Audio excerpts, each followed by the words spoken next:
Welcome to the Valley Politics History Interviews. I'm Terry Christensen. Velma Million was a community activist who truly made a difference, earning the title Lady of the Lake for her efforts to create San Jose's Lake Cunningham Regional Park. I think you'll enjoy hearing what she had to say when I asked her what kept her motivated on the park project. She went on to help organize and mastermind the political stunt that put a city council member and a car up on top of the unfinished 280-101 highway interchange, infuriating Governor Jerry Brown, but ultimately speeding up the work on what had become a stalled project. Sadly, Velma passed away in 2018, but we have our 2016 Valley Politics interview to remember her and her work. Here's Velma. Velma Million, Lady of the Lake, thank you for welcoming us into your home today. We're so happy to have you, so excited. Tell us, to get us started, what was the valley here like when you arrived? Well, it was small. Neighbor knew neighbor. We were just able to talk about anything. And I and my husband used to walk to 1st Street from 24th Street, even at night. The weather was beautiful. And it was the Valley of Heart's Delight then. Oh my God, yes.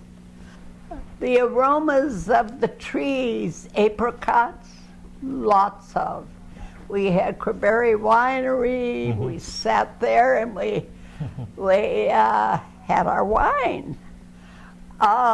We were one colony, probably a block or two from one another, and a young group. And when we had, when the city and the flood control decided to tax us, to give an opportunity for the builders to come up. And we were to help the city and the flood control to put in Norwood Creek. And we all got together and says, no, this is not right. This is not right. We decided to fight, and fight we did. And went to the city and the county and said, we're not gonna pay this tax. Let the builders pay them. This is a time when San Jose was growing really rapidly. Population was about 95,000 in 1950, 200,000 in 1960, 400,000 in 1970. So this is the period you're talking about. Yes. Yeah. When we finished and we won. You fought the tax was defeated. Yes. And then our little small committee at that time looked down towards the city, and you could see hordes of rooftops coming our way. And we went, oh my God, they're coming this way. And we said, oh. Now below us, I lived on and by with Norwood Creek. We always had a lake in the winter. There was always a lake there. It used to flood the airport. I remember the lake that I'm talking about was called Silver Lake, and I guess that's where the Silver Creek came in at. And we looked at one another and I said, look what's coming and look what we have. And we saw they're gonna take our Blossom Valley and concrete the roads. Tully Road wasn't in.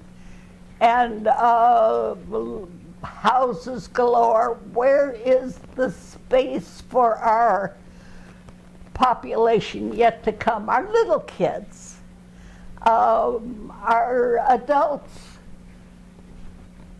They weren't planning for open space.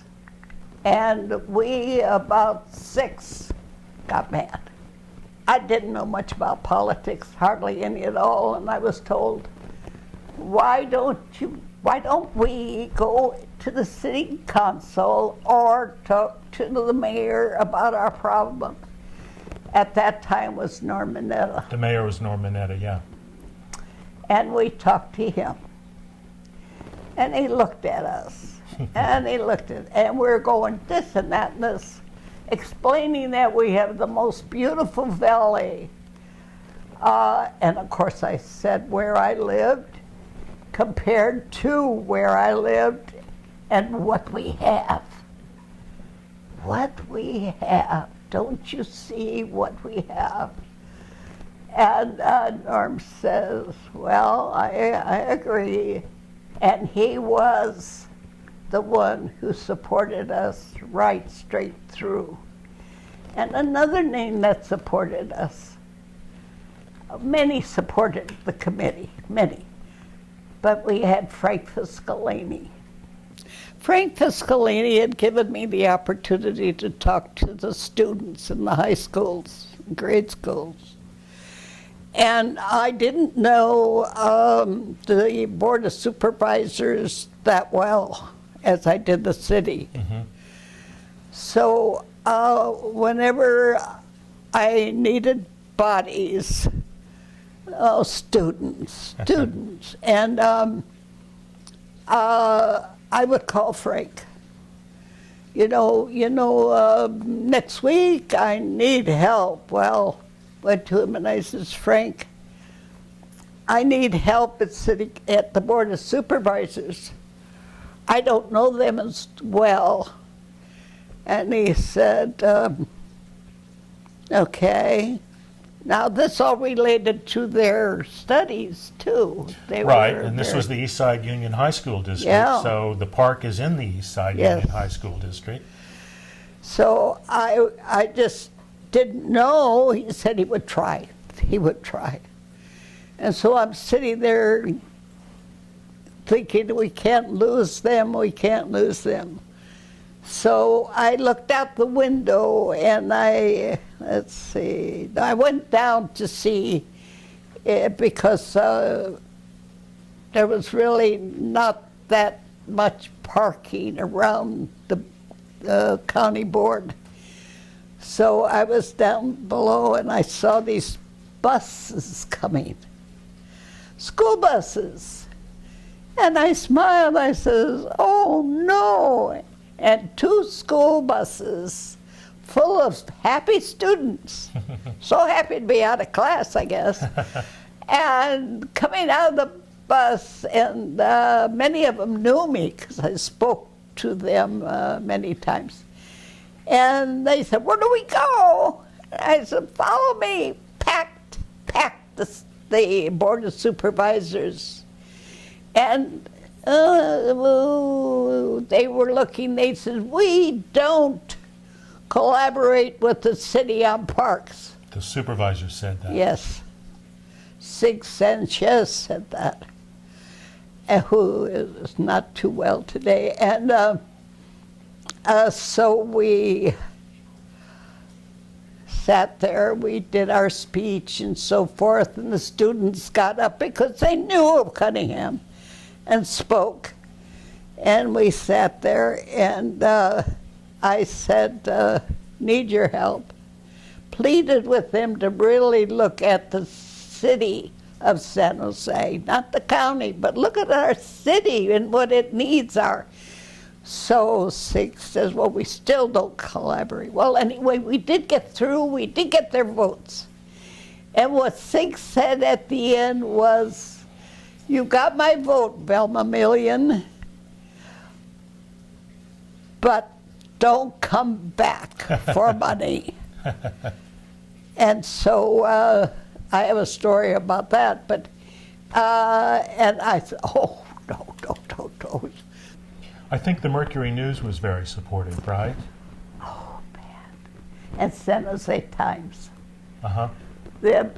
Whenever we were in trouble, which means we didn't have enough of information going out to the public, we would go to Joe Ritter. The publisher of the Mercury News. Yes. Very powerful man. Oh.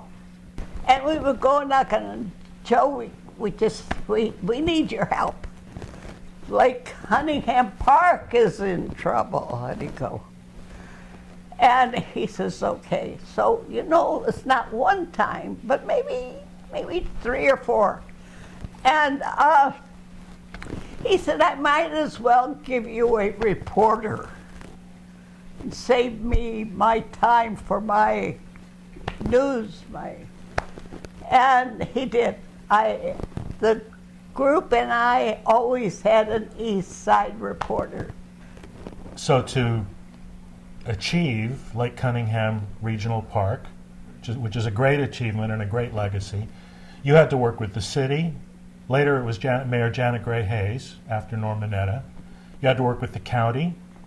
You had to work with the state officials in Sacramento. Flood control. Oh, the water district, flood control district, the state, and also there was the federal government, because some federal funds came in. This is a 200-acre park. That's just an amazing and wonderful achievement. It's reality now. It's reality now. And beautiful. It was a dream, but if one of those agencies said no to us, we were in trouble. What I want to know is what kept you engaged and active on this for over 15 years. You weren't getting paid for it, right? No, it's all my money. I was in love. You were in love. I was in love. I was in love with our city. I was, I can't I was in love that we were hopefully to save part of our Blossom Valley. There's a very famous photograph of San Jose City Councilman Joe Cola and a car up on top of the 280-101 interchange before it connected it to anything. They built the overpass, but they didn't connect it to the freeway. So there's the councilman and the car up in the sky on the freeway, and I think you had something to do with it. Well, I and others. I was secretary of the Council for a Balanced Community, working with those that want to save the valley and those that, let's say, needed jobs but could improve with their jobs the valley. Construction industry and That's folks right. like that. Yeah. It was a council of, and we all were discussing. I call it the poll, and we were all saying, just renewing why we are a group.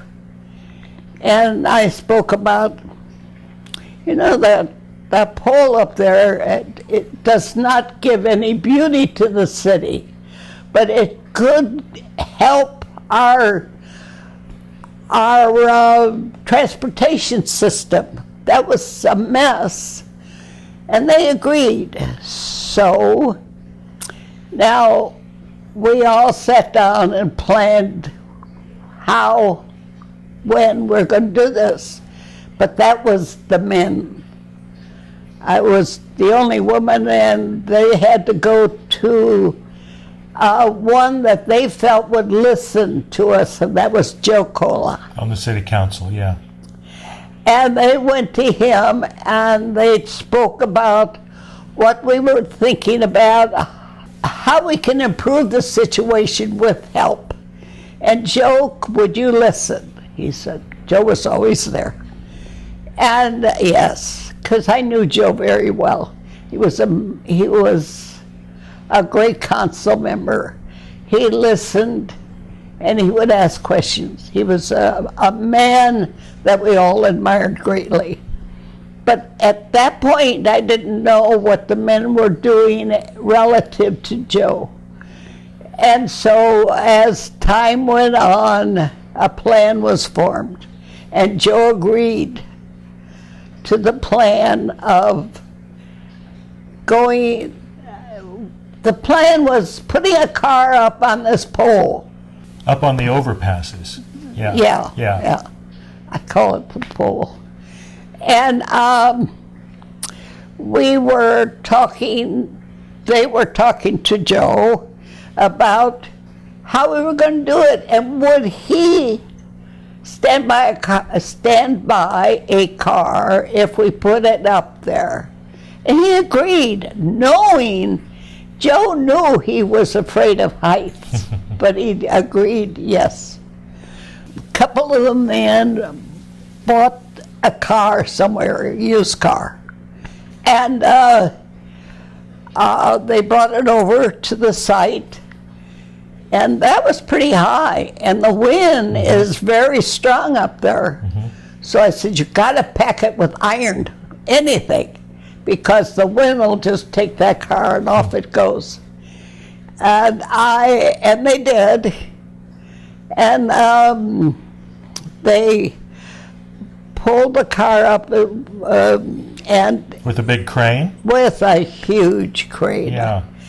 And got it up. And how did they get Joe Cola up there? He was in a cage. In a cage? And we put him up there.